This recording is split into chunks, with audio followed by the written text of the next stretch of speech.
بسم الله الرحمن الرحيم. المشاهدون الكرام، السلام عليكم ورحمة الله وبركاته. أهلا بكم وبحضراتكم أينما كنتم مشاهدين الكرام عبر قناة سلام الإعلامية المباركة. منها نحن الشريف أحييكم راجيا أن تكونوا في أمان الله وحفظه. يقول المولى سبحانه وتعالى في محكم تنزيله: لسان الذي يلحدون إليه أعجمي وهذا لسان عربي مبين. صدق الله العظيم. بهذه الآية المباركة دوما نبدأ البرنامج ونختتم بها، راجين أن تكونوا في أمان الله وحفظه. اليوم عزيز المشاهد وعزيز المشاهدة، ستكون حلقة اليوم حلقة خاصة جدا، كما تشاهدون عنوانها أو كما تشاهدون العنوان: العقاد شاعرا. والعقاد رحمة الله عليه محمود عباس العقاد، الفيلسوف، الأديب، الشاعر، المؤرخ، الصحفي، الكاتب، والباحث والمفكر. يمكن كل كلمة تحتاج إلى حلقة وحلقات.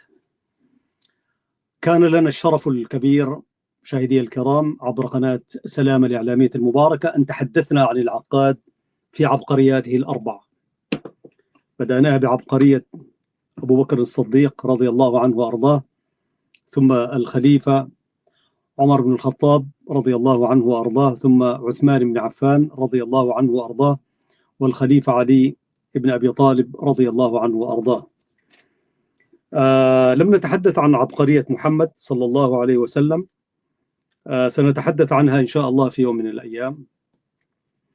لكن في العبقريات الأربعة العقاد يعني، ولعله هو الوحيد الذي انفرد بالخلفاء الراشدين الأربعة في عبقرياتهم، وكان مجيدا وأمينا رحمة الله عليه.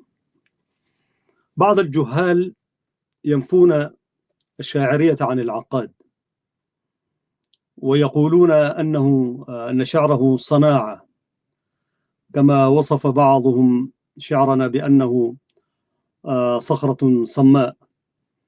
لكن هناك كثير من الدراسات التي أجريت على شعر العقاد، واليوم أنا تعمدت أن أقدمه لكم شاعرا مجيدا من الطراز الذي لا يوجد مثله في هذا العصر. رحم الله العقاد رحمة واسعة. ومما حفزني للحديث عن العقاد أن أقدمه لكم شاعرا. كنت أتابع شيخ الصحافة والثقافة أستاذنا حسين خوجلي من السودان العزيز الوطن الجميل يعني، فكان يتحدث عرضا على هامش حديثه في حلقاته التي يبثها بعد أن بدأ السودان يتعافى قليلا قليلا، وهو شيخ الصحافة والثقافة، يطل عبر 3 بوابات: الإذاعة والصحافة والتلفزيون. هذه المرة يعكف أن يسجل حتى للتلفزيون صوتا ولا يظهر على الشاشة. فتحدث عن العقاد، ولأول مرة أنا أقف على معلومة وهي التي دفعتني أن أقدم العقاد اليوم شاعرا، حيث قال أن عبقرية عمر كتبت في السودان. العقاد بكل فكره وموسوعيته قدم إلى السودان في الأربعينيات ليكتب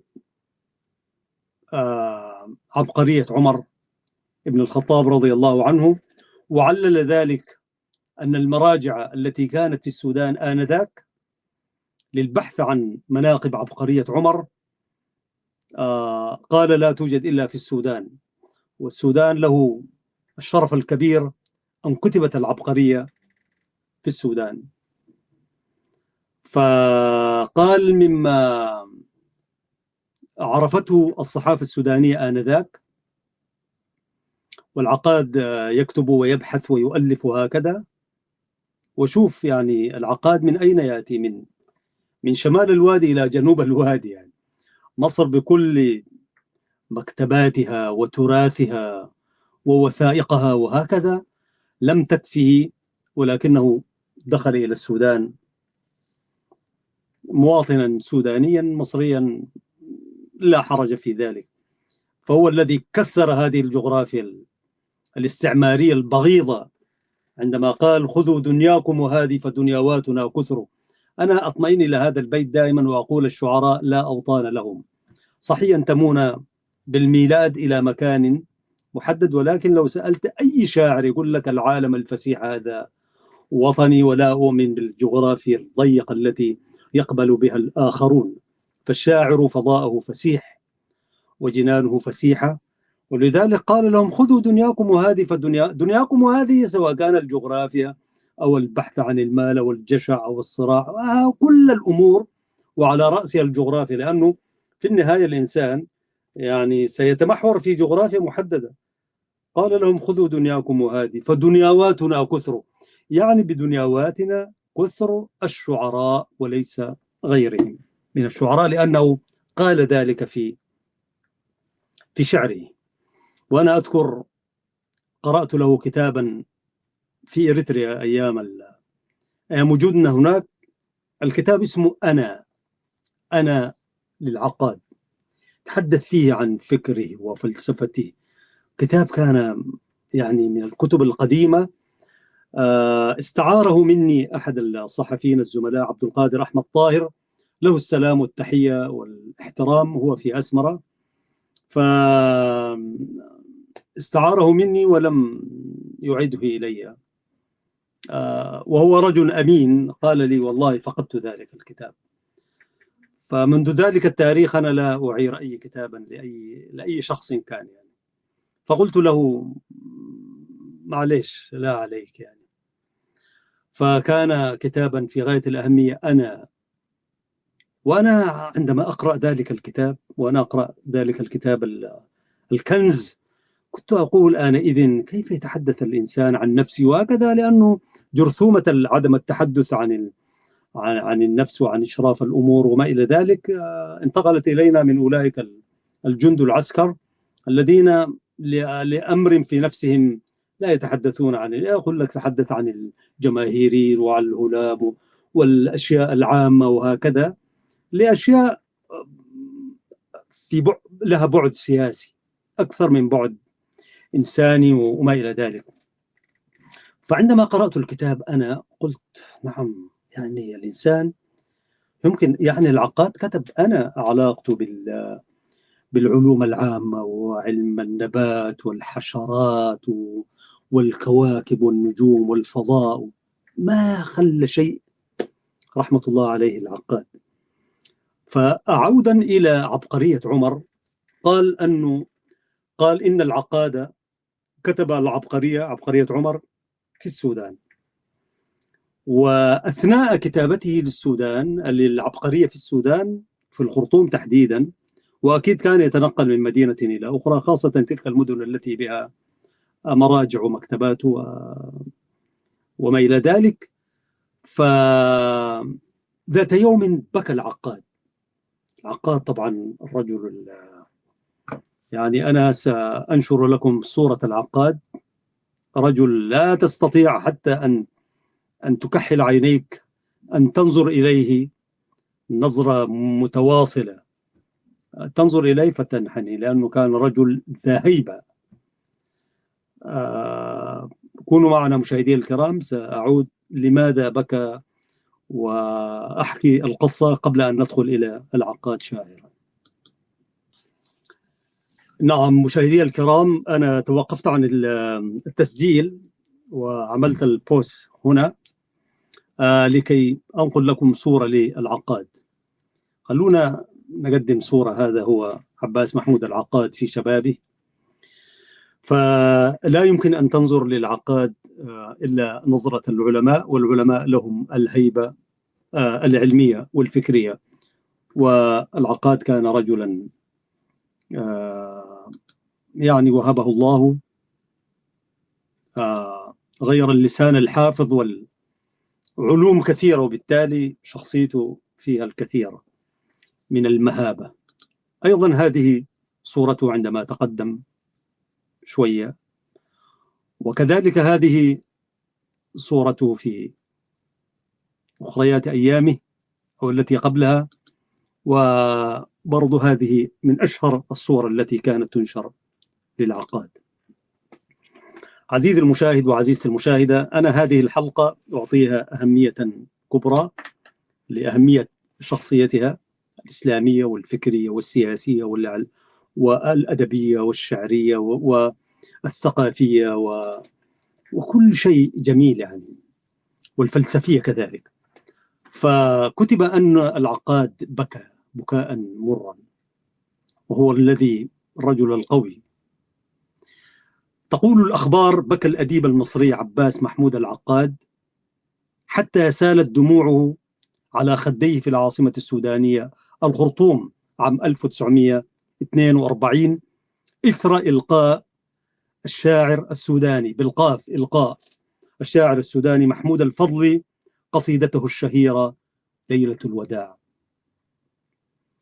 أبعدا نرجي أم نرجي التلاقيا، أو أم نرجي تلاقيا، سأقرأها عليكم إن شاء الله.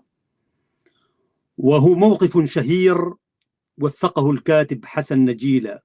حسن نجيلة ده كان صحفي معروف، قرأنا له في علم الصحافة، ونحن نتتلمذ في دنيا الصحافة والإعلام بجامعة درمان الإسلامية، وهو أحد المؤسسين للمدرسة الصحفية السودانية، حسن نجيلة وآخرون. فكتب حسن نجيلة الأستاذ الراحل مقالة صحفية تحت عنوان دموع الجبار. دموع الجبار، والجماعة وقفوا: هل يبكي الجبار؟ يعني العباس شخصية قوية جدا يعني. فبكى إثر إلقاء والفن الذي كان يتميز به محمود الفضلي. محمود الفضلي كان شاعرا ومؤديا جيدا في فن الشعر وإلقاءه. وعلى فكرة إن المدرسة السودانية كانت تهتم بعلم الإلغاء، إلقاء الشعر بالقاف، أن تلقي الشعر أمام الناس. ولعلكم تذكرون مشاهدي الكرام أنني قد ذكرت لكم ذات يوم مشاركتي في فن الإلقاء الشعري في الدورة المدرسية في آخر عهد النميري 85، حيث مثلت شرق السودان بمديرياته الثلاث في مدينة الدويم، بحر أبيض، حيث الاحتفال باليوبيل الذهبي لبخت الرضا. فمن هنا تأتي أهمية فن الإلقاء والاهتمام بهذا الفن.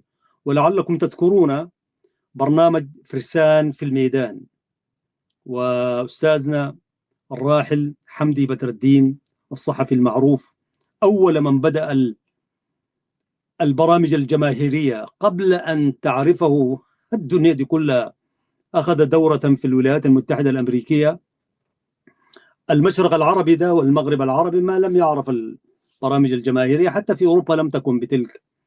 أخذ دورة ليس في هذا التخصص، ولكن بذكائه وفطرته الصحفية الموهوبة وظف تلك الدورة لبرنامج جماهيري. واحدة من تلك البرامج كان برنامج فرسان في الميدان. ونذكر هنا الدكتور علي المك إن لم تخن الذاكرة، والأستاذ فراج الطيب السراج رحمة الله عليه في التحكيم، وأحيانا كان يأتي معهم البروفيسور عوض إبراهيم عوض. آنذاك لم يكن، ولكن كان يشاركهم في التقديم.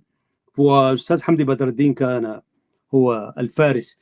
فجزء من تلك المسابقة هي مسابقة معلومات عامة، جزء منها كانت المطارحة الشعرية، وجزء منها فن الإلقاء الشعري يعني.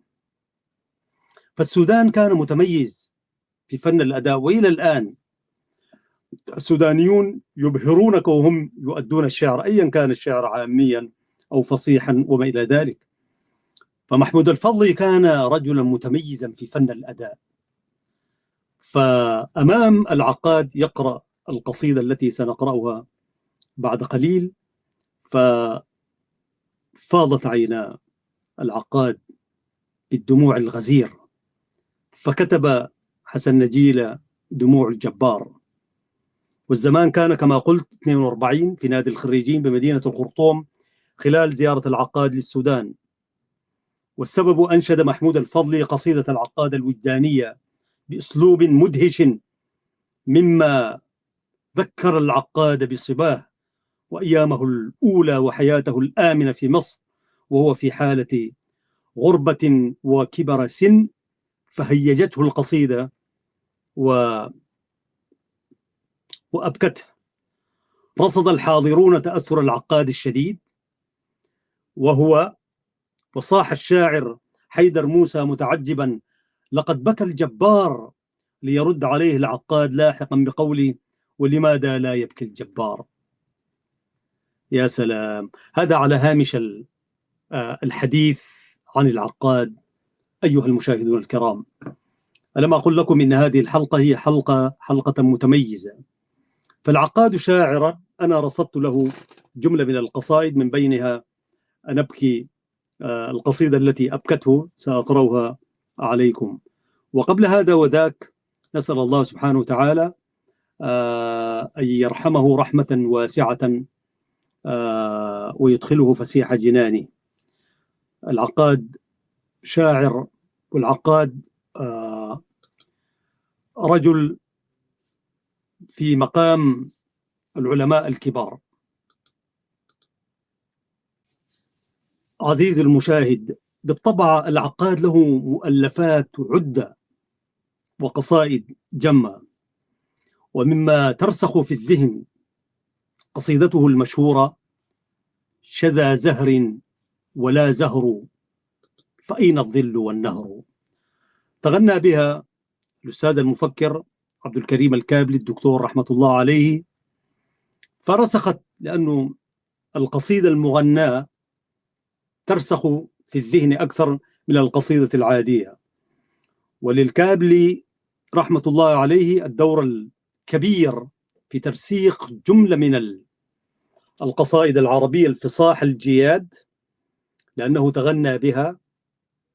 والشعر أصلا غناء، حتى إن الحسين الحسن الشاعر السوداني المجيد رحمة الله عليه سئل ذات يوم في إحدى اللقاءات: أيهما ينشر الآخر، القصيدة العادية أم القصيدة المغناة؟ فقال: القصيدة إذا ما تغنى بها أحد فإنها تشتهر أكثر من القصيدة العادية، على الرغم من أن الشعر هو غناء. وضرب مثالا على ذلك، قال إنه نشر قصيدته المشهورة في مجلة الإذاعة السودانية، قصيدته المشهورة حبيبة عمري تفشى الخبر وذاع وعم القرى والحضر. وإن شاء الله نأتي ذات يوم نقلب صفحات الحسين الحسن رحمة الله عليه، ذلك الشاعر المجيد. فقال: نشرت تلك القصيدة في المجلة وأخذت كذا شهر أو كذا أعوام ولم يقرأها إلا الذين يقرؤون تلك المجلة. لكن عندما جاء عبد الكريم الكابلي وتغنى بها فانتشرت وأصبحت عند كل قلب محب. فقال: لذلك الغناء ينشر القصيدة أكثر من القصيدة بنفسها. وضرب مثالا على ذلك وأخريات من القصائد. فلأن الكابلي كذلك تغنى بهذه القصيدة الرائعة: شذا زهر ولا زهر فأين الظل والنهر، ربيع رياضنا ولا من أعطافك النشر، وهذا النور يبسم لي عن الدنيا ويفتر، وأنظر لا أرى بدرا أأنت الليلة البدر.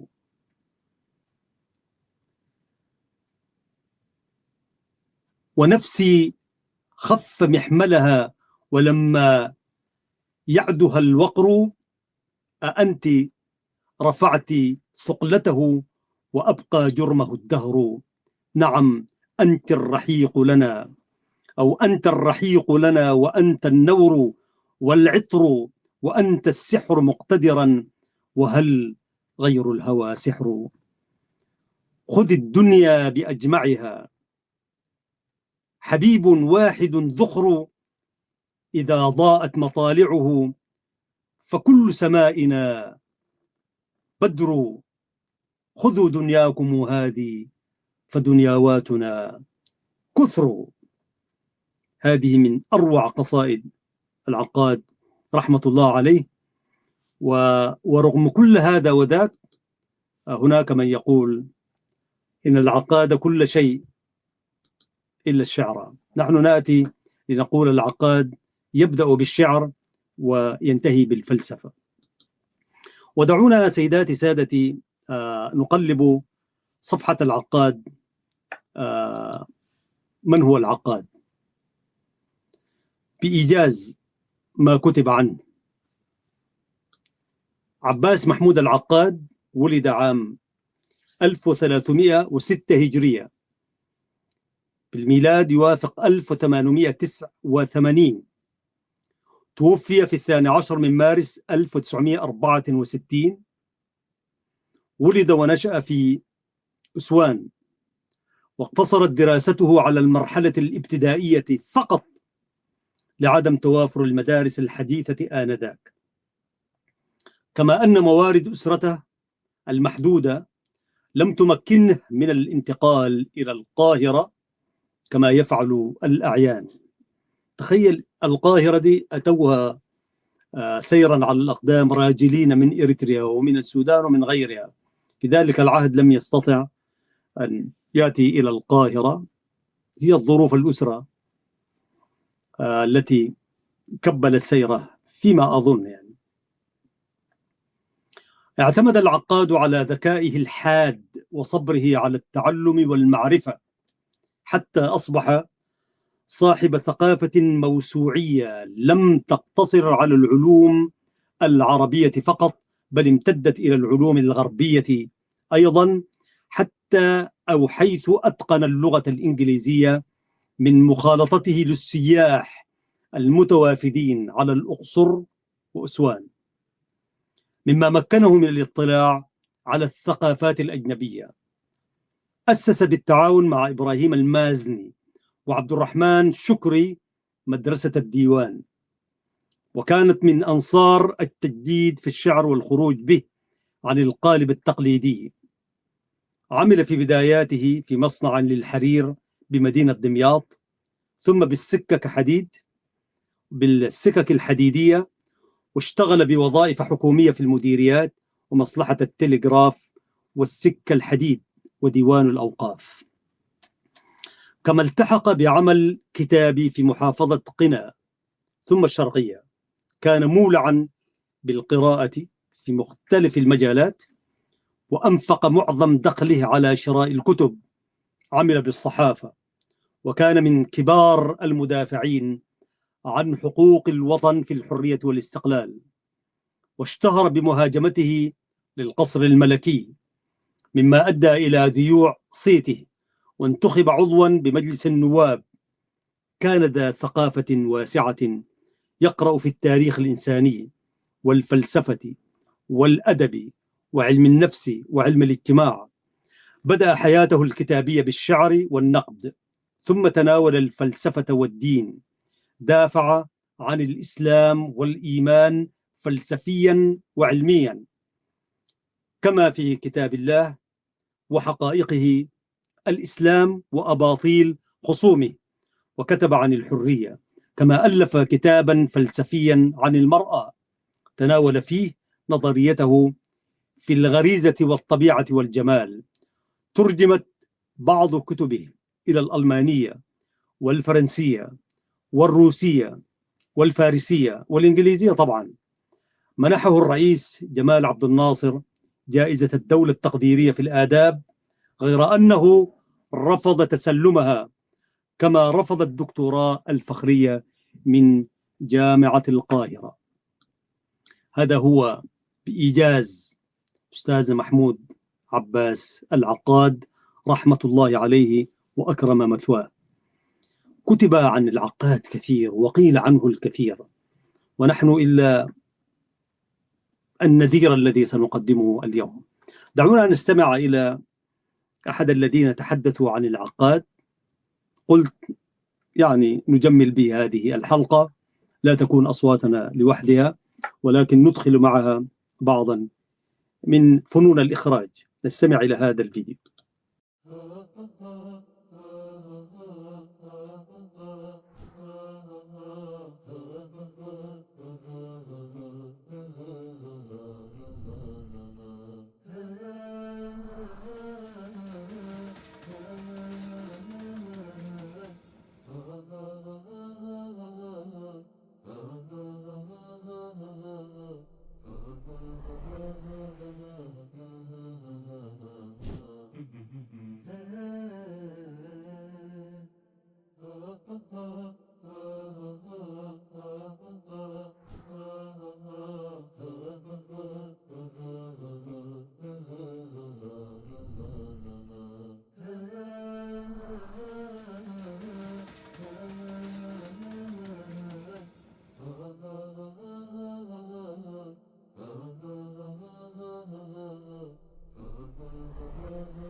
سنكتفي الآن بهذا القدر، ولكن سنعود إن شاء الله لنستمع إلى ما تبقى من هذا الفيديو. الآن سيداتي سادتي، ما رأيكم أن أقرأ عليكم؟ ندخل إلى ديوان العقاد ونبدأ بالقصيدة التي أبكته: أبعدا نرجي أم نرجي تلاقيا، كلا البعد والقربى يهيج ما بيا، إذا أنا أحمدت اللقاء فإنني لأحمد حينا للفراق أياديا. ألا من لنا في كل يوم بفرقة تجدل ليلات الوداع، كما هي ليال يبيح الدل فيها زمامه، ويرخص فيها الشوق ما كان غاليا، ويا ليلتي لما أنست بقربه وقد ملأ البدر المنير الأعاليا. تطلعوا لا يثني عن البدر طرفه، فقلت حياء ما أرى أم تغاضيا، بنا أنت من بدر وددت لو أنه على الأفق يبدو أينما كنت ثاويا. غدا ننظر البدر المضوي فوقنا، غدا ننظر البدر المضوي فوقنا، وحيدين من دارين لم تتلاقيا، أشم شذا الأنفاس منك وفي غدي سيرمي بنا البين المشت المرامي، وألثمه كيما أبرد غليتي أو غلتي، وهيهات لا تلقي من النار راويا. فقبلت كفيه وقبلت ثقره وقبلت خديه، وما زلت صاضيا، كأننا نذود البين بالقرب بيننا، فنشتد من خوف الفراق تدانيا، كأن فؤادي طائر عاد إلفه إليه فأمسى آخر الليل شاديا. إذا ما تضاممنا ليسكن خفقه أو ليسكن خفقه تنزى فيزداد الخفوق تواليا، أوشج في كلتا يديه رواجيا، وشيجا يظل الدهر أخضر ناميا، وتلمس كفي شعره فكأنني أعارض سلسالا من الماء صافيا، وأشكوه ما يجني فينفر غاضبا، وأعطفه نحوي فيعطف راضيا. أقول له يكفيك أنك قادر على أمل أعيا الزمان المعادية، قدرت على إسعادنا ومنحتنا ليالي أعيا منحهن الليالي. قدرت ومن يقدر على السعد لم يكن جميلا به أن يترك الخل شاكيا، وناعبة صاحت ولليل هجعة فقال علام البون ينعب ناعيا. لقبحت من عمياء تقرأ في الدجى إذا اسود أسطار الخراب الخوافية، فقلت على النفس التي سوف تغتدي طلولا بإحناء الضلوع حوانيا، تجوس أفاعي الحزن في جنباتها، ويا ربما تأوى الضلوع الأفاعيا.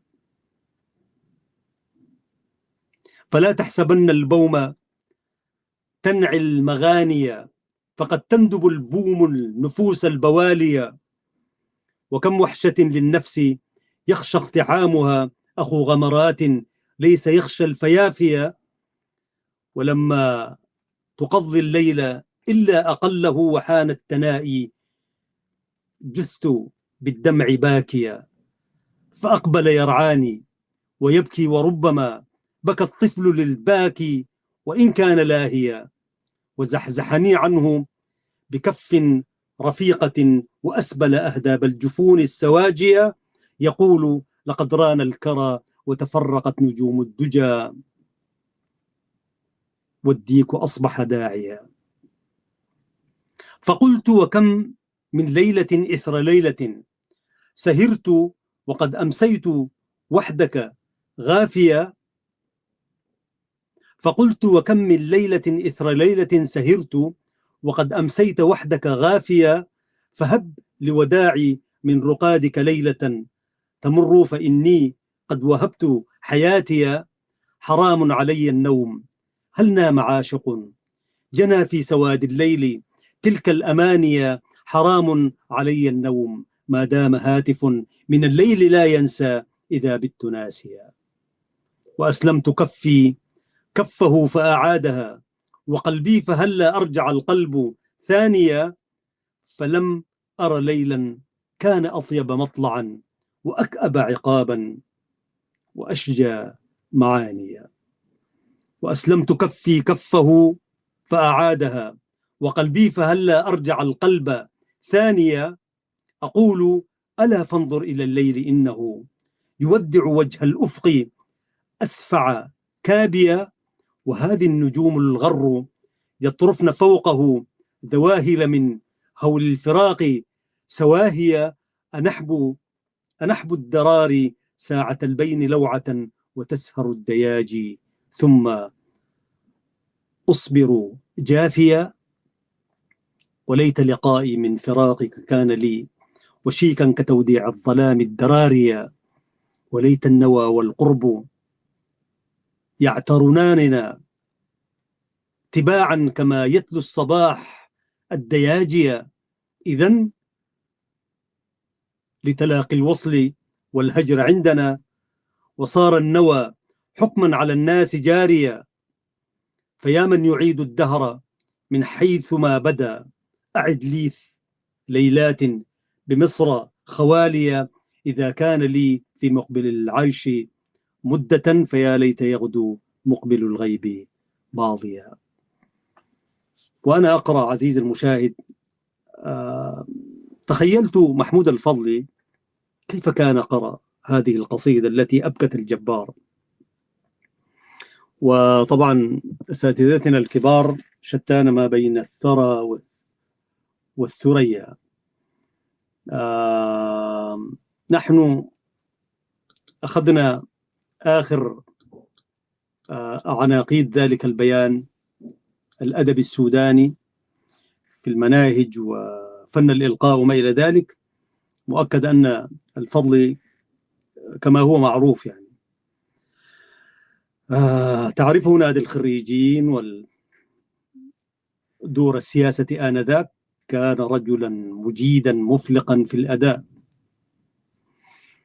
آمل أن لا أكون أحدثت تصحيفا يخل بالمعنى. عزيز المشاهد، بعد هذه القراءة نعود إلى ما توقفنا عنده والحديث عن العقاد.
أيضا سنتوقف قليلا ونعود إلى ماذا قيل عن العقاد إضافة لما كنا نسمعه قبل قليل. من الدراسات التي وقفت عندها ما كتبه أحد الكتاب وهو إبراهيم مشارة. كتب عن العقاد شاعرا تحت هذا العنوان تحديدا يعني. يقول: يعتبر العقاد ظاهرة أدبية وفكرية خارقة في دنيا الفكر والأدب، فهو كالجاحظ أديب موسوعي لم يقصر نشاطه على حقل من حقول المعرفة، وإنما سعى إلى الثقافة ككل ونظر إليها على أنها كل لا يتجزأ. والذي يبهر في هذا الكاتب عصاميته، فهو إن اكتفى في تعلمه النظامي بنيل الشهادة الابتدائية فقد كدح في سبيل المعرفة كدحا، وأخلص في طلبها مضحيا بالزوجة والولد ومتاع الدنيا، مكتفيا بما يسد الرمق ويحفظ ماء الوجه. وأما الصفة الثانية الباهرة فيه فهي حبه للحرية وإيمانه بأنها أساس صلاح الفرد وتعلقه بالحرية، دفعه إلى الذود عن كرامته والاعتزاز بنفسه حتى لكأنه أحد آلهة الإغريق. ولقد كان لويس عوض على حق حين قال: صورة العقاد عندي لا تختلف عن صورة هرقل الجبار الذي يسحق بهرواته الأفاعي والتنانين والمردة وكل قوى الشر في العالم. مارس العقاد النقد والتراجم والمقالة، وأخرج كتبا آية في تحري الدقة العلمية والحقيقة، مستعينا بقلمه السيال وبثقافته الجبارة في شتى شؤون المعرفة. فقد عرف العقاد بالعبقريات وبقصة سارة وبالديوان في الأدب والنقد وبسيرته الذاتية أنا الذي أشرت إليه. وبهذه المؤلفات شاع بين الباحثين والأساتذة والطلبة. غير أن الثابت عزيز المشاهد أن الذي كان يحز في نفس الأستاذ العقاد رحمة الله عليه أنه لم يشع كشاعر، وأن شهرة حافظ وشوقي كانت تؤلمه أعمق الألم ولا غرو في ذلك. فالعقاد يرى أن الشعر مقتبس من نفس الرحمن، وأن الشاعر الفذ بين الناس رحمن، أوليس هو القائل والشعر من نفس الرحمن مقتبس والشاعر الفذ بين الناس رحمن؟ بلى، فالشاعر تفضي إليه ألسنة الدنيا بأسرارها، فهو روح الوجود وضميره، والشاعر أعلى درجة من غيره، ومن وصل إلى هذه المرتبة فقد حقق أعظم مأرب في الحياة.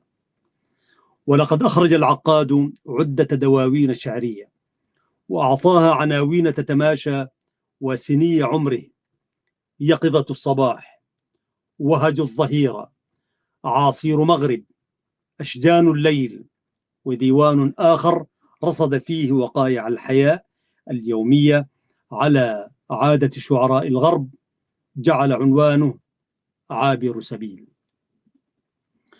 ويجدر بنا كما يقول الكاتب قبل التطرق إلى شعر العقاد أن نعرف موقفه من الشعر، فقد عرف الكاتب الشاعر بخصومته العنيفة لأنصار شعر التفعيلة، ولما كان عضوا بالمجلس الأعلى للآداب والفنون ومقررا للجنة الشعر، كان يحيل قصائد التفعيلة على لجنة النثر للاختصاص، فقد حارب هذا النوع من الشعر وكان يسميه الشعر السائب، فهو من المحافظين على عمود الشعر دون الخروج على الأوزان الخليلية، فالوزن والقافية هما حدا الشعر وما يميزه عن النثر، والشاعر الفذ هو الذي يعبر عن أفكاره وأحاسيسه محافظا على الوزن والقافية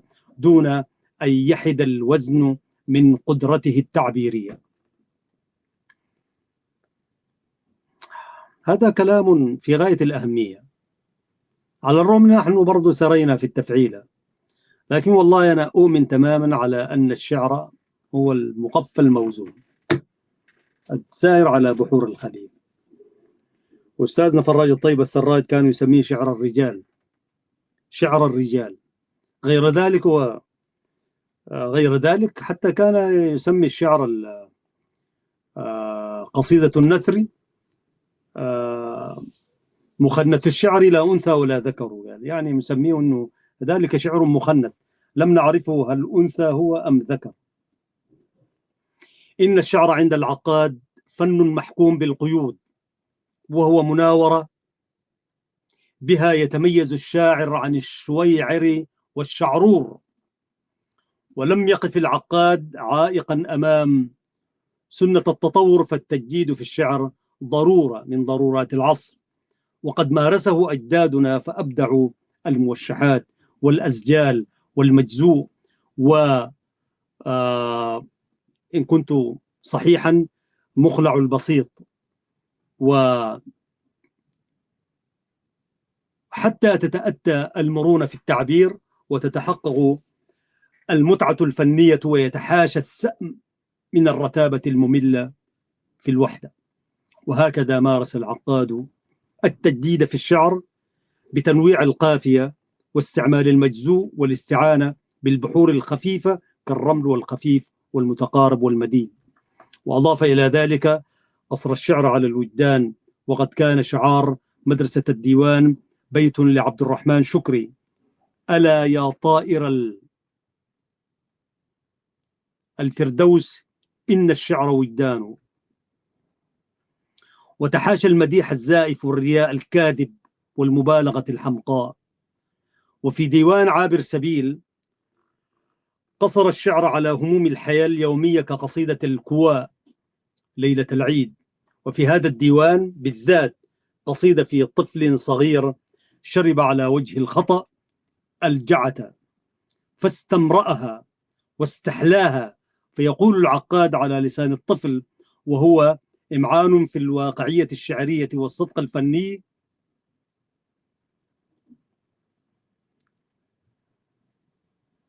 وهكذا فقارئ شعر العقاد يقف أمام عمارة نحتت أحجارها بإزميل وأحجارها من جرانيت أسوان. لا يبهرك الجمال في تلك العمارة بقدر ما يبهرك الجلال. فالعقاد كما يرى تلميذه زكي نجيب محمود شاعر الجلال.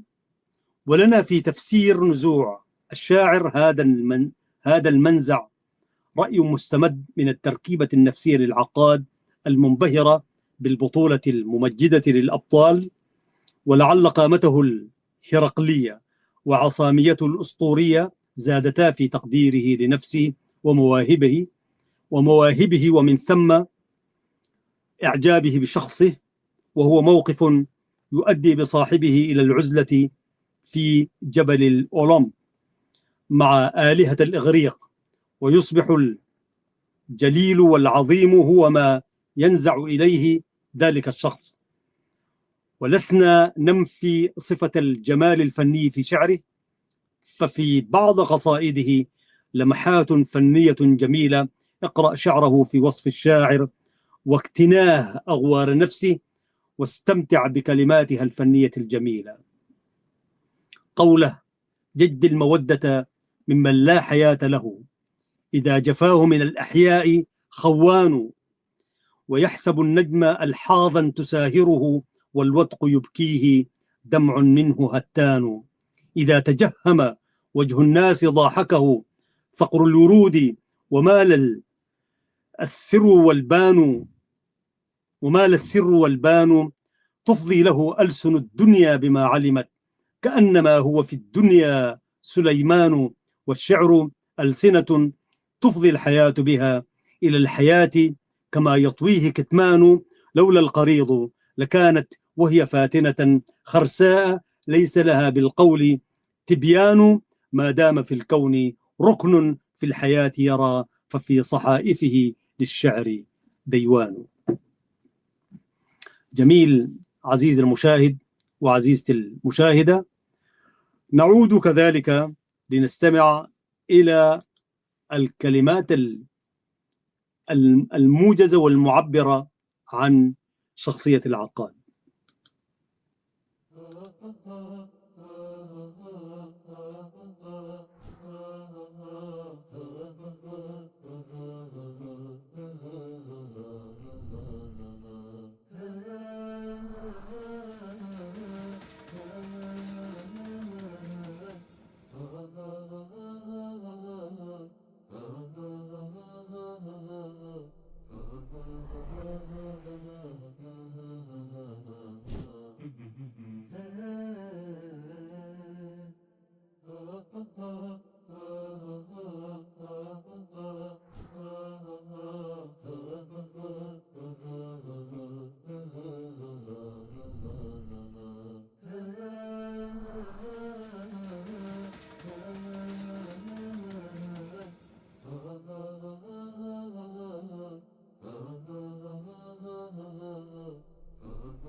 عزيزي المشاهد، ولأننا نعنى في هذه الحلقة بالعقاد شاعرا، سأقرأ لكم واحدة من القصائد التي رصدتها، وهي قصيدة يهيم ويعيبه النهوض فيحتدم. لحظات وأعود إليكم لنختم الحلقة بتلك القصيدة أو واحدة. أنا رصدت مجموعة من القصائد، لكن نختم بقصيدة واحدة هذه الحلقة، وأحسب أننا لا بد أن نعود إلى العقاد شاعرا بإذن الله. فابقوا معنا أيها السادة والسيدات. أيها الأحباب الكرام، سأقرأ عليكم قصيدة وقف عليك، وهي من القصائد الجميلة يعني. يقول العقاد: وقف عليك تحيتي وحياتي، وعلى صباك نصائحي وعظاتي. أوتيت من حسن الشمائل نعمة، والحسن في الدنيا من الآفات. أوتيت من حسن الشمائل نعمة، والحسن في الدنيا من الآفات. هو جوهر يجني عليك وميضه عدوان سراق وحقد عفاة. والحسن يعشقه الكريم، وربما أضرى لئيم النفس بالنزعات. كالبدر يأتم السرات بنوره، ولقد يضيء مواقع الشبهات. فاحذر فاحذر، فإن مع الجمال لغرة، وأراك تأمن جانب الغفلات. واحرس بالسين، واحرس جمالك فالجمال وديعة. واحرس جمالك فالجمال وديعة الله، ترعاها إلى ميقات. واحمل شبابك للمشيب مبرأ مما يكدر ناصع الصفحات. الحسن كنز في يديك فوقه لحظ الشحيح ونظرة المفتاة. أحرى بمن وتر الجفون بلحظه، ألا تلوذ جفونه بسبات. هلا علمت وأنت زهر مونق أن الزهور فرائس الحشرات، لا يخدعوك بلين من قولهم، فاللين بعض حبائل الحياة. إني ليؤلمني الجمال إذا هوى، فارتد بين أبالس وغوات. أقسى القلوب تلين إن هي أبصرت، ورقاء نهب غشاعم وبزات. فاجعل لحاظك كلما صوبتها رجما لشيطان النفوس العاتي. واحفظ ودادك لذة ومسرة للعارفين بطاهر اللذات. كونت أنسا للضمير وبهجة، وعلوت شأوا مطامع الشهوات. ده كلام جميل في غاية الجمال، وأحسب أن العقاد بحر لا نجيد سباحة. وأختم بحديث سئل العقاد ذات يوم عن شاعر الذي وعدتكم كثيرا، شاعر القرن وفي ذلك العصر، الطيب السراج رحمة الله عليه، أشعر شعراء القرن العشرين على المنظومة العربية. فسئل العقاد عن الطيب السراج، فقال عبارته المشهورة: إن الطيب السراج بحر لكنه متلاطم الأمواج. قال هذه العبارة، قرأتها في إحدى الكتابات من زمن قديم: إن الطيب السراج بحر لكنه بحر متلاطم الأمواج. وكنت دوما أسأل نفسي، والبحار متلاطم الأمواج، طبعا هذا التعبير الفلسفي العميق يعني يحتاج إلى أن تقف مع نفسك وتقول أول لماذا وصفه بالبحر؟ ما يمكن كان يكون سماء. قال الشاعر: أنت السماء بدت لنا. مثلا الشاعر إدريس جماع رحمة الله عليه: أنت السماء بدت لنا واستعصمت بالبعد عنا. مثلا كان يمكن أن يشبهه بالجبال الراسيات. يعني الآن الناس يصفون كأنه جلمود صخر حطه السيل من عالي، أشياء كثيرة يعني. فلماذا اختار البحر للطيب السراج وقرنه؟ قال: لكنه بحر متلاطم الأمواج. وشخصية الطيب السراج كانت هي قريبة من شخصية العقاد مع اختلافات في شيء وشيء. عزيزي المشاهد وعزيزتي المشاهدة، أحسب أننا سنأتي إلى عبقرية العقاد مرة أخرى، إن لم تكن في الحلقة التالية مباشرة، حيث لنا موعد مع الدكتور إدريس أرتعة. إن لم تكن مباشرة فبعد السيد أرتعة سنعود إلى حديقة العقاد. أشكركم جزيل الشكر أيها الأحباب الكرام أينما كنتم وأنتم تتابعون من قناة سلام الإعلامية المباركة حلقاتها في برنامج اللغة العربية والبرامج الأخرى الدعوية والفكرية والاجتماعية باللغتين العربية والتجرينية. شكرا لله أولا وأخيرا، وشكرا لأساتذتنا الكرام وشيوخنا الأجلاء الذين يجمعنا بهم هذا الهم في الدنيا، وأسأل الله أن يجمعنا بهم في مستقر رحمته. الشكر الجزيل لأولئك الفنيين الذين يسهرون دوما على إخراج حلقات هذا البرنامج وغيره بالثوب الذي يليق بمقاماتكم السامية. ختاما يقول المولى سبحانه وتعالى في كتابه العزيز: لسان الذي يلحدون إليه أعجمي وهذا لسان عربي مبين. صدق الله العظيم. ويقول الشاعر الطيب السراج رحمة الله عليه: الحي حي من حياة لسانه، فإذا أبيد من اللسان أبيد. أشكر لكم حسن الإصغاء والمتابعة.